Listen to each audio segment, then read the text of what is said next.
And welcome back to my vlog. More Epictetus, as I promised, of providence.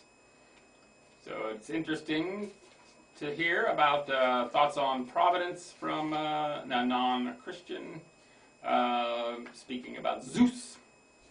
From everything which is or happens in the world, it is easy to praise providence if a man possesses these two qualities: the faculty of seeing what belongs and happens to all persons and things, and a grateful disposition.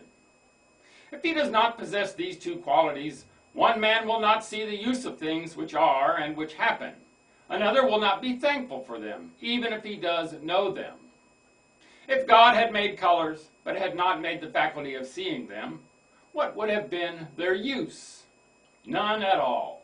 On the other hand, if he had made the faculty of vision, but had not made objects such as to fall under the faculty, what in that case also would have been the use of it? None at all. Well, suppose that he had made both, but he had not made light. In that case also they would have been of no use.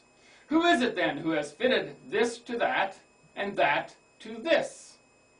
What then are these things done in us only, many, indeed, in us only, of which the rational animal had peculiar need, but you will find many common to us with irrational animals? Do they understand what is done? By no means. For use is one thing, and understanding is another.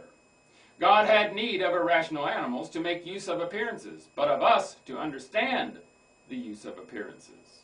It is therefore enough for them to eat and to drink and to copulate and to do all the other things which they severally do. But for us, to whom he has given also the intellectual faculty, these things are not sufficient. For unless we act in a proper and orderly manner, and conformably to the nature and constitution of each thing, we shall never attain our true end. For where the constitutions of living beings are different, there are also the acts and the ends are different. In those animals, then, whose constitution is adapted only to use alone is enough. But in an animal, man, which has also the power of understanding the use, unless there be the due exercise of the understanding, he will never attain his proper end. Well then, God constitutes every animal, one to be eaten, another to serve for agriculture, another to supply cheese, and another for some like use. For which purposes, what need is there to understand appearances and to be able to distinguish them? But God has introduced man to be a spectator of God and of his works, and not only a spectator of them, but an interpreter. For this reason it is shameful for man to begin and to end where irrational animals do, but rather he ought to begin where they begin, and to end where nature ends in us. And nature ends in contemplation and understanding, and in a way of life conformable to nature. Take care then not to die without having been spectators of these things. But you take a journey to Olympia to see the work of Phidias, and all of you think it is a misfortune to die without having seen such things. But when there is no need to take a journey, and where a man is, there he has the works of God before him. Will you not desire to see and understand them? Will you not perceive either what you are, or what you were born for, or what this is for which you have received the faculty of sight? But you may say, there are some things disagreeable and troublesome in life. And are there none at Olympia? Are you not scorched? Are you not pressed by a crowd?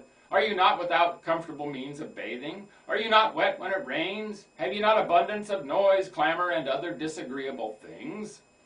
But I suppose that setting all these things off against the magnificence of the spectacle, you bear and endure. Well then, and have you not received faculties by which you will be able to bear all that happens? Have you not received greatness of soul? Have you not received manliness? Have you not received endurance? And why do I trouble myself about anything that can happen if I possess greatness of soul? What shall distract my mind, or disturb me, or appear painful? Shall I not use the power for the purposes for which I received it? And shall I grieve and lament over what happens? Come then, do you also, having observed these things, look to the faculties which you have, and when you have looked at them, say, Bring now, O Zeus, any difficulty that thou pleasest, for I have means given to me by thee, and powers for honoring myself through the things which happen.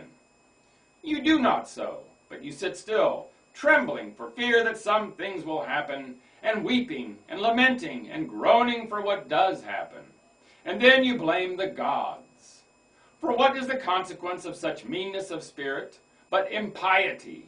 And yet God has not only given us these faculties, by which we shall be able to bear everything that happens without being depressed or broken by it, but like a good king and a true father, he has given us these faculties free from hindrance, subject to no compulsion, unimpeded, and has put them entirely in our own power, without even having reserved to himself any power of hindering or impeding.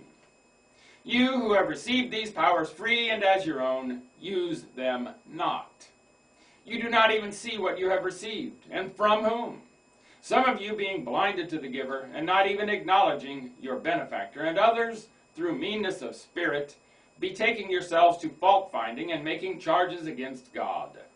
Yet I will show to you that you have powers and means for greatness of soul and manliness. But what powers you have for finding fault, making accusations, do you show me? And that is the end of Providence.